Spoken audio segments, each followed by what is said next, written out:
Hello YouTubers, this is going to be a test and a review of this Turtle Wax Headlight Lens Cleaner Restorator.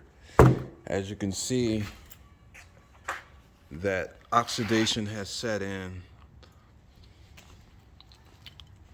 and I'm going to use that product to restore the headlights, the lens. Everything is included in the kit. According to the directions, it should take about 30 minutes to do. So this should fully restore the lens very close to factory.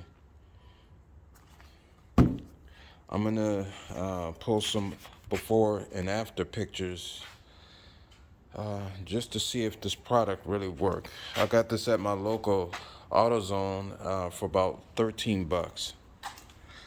So it's supposed to restore the lens, because as you can see, as I zoom in close, you can see oxidation has set in to the point that it's actually yellow.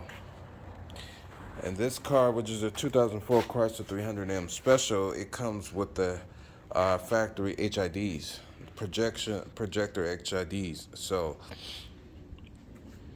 trying to restore these lenses, because I don't want to go ahead and buy some new lenses. I'd rather just see if I could just restore it. But if I can restore it, I'll post a video, post before and after pictures. Stay tuned.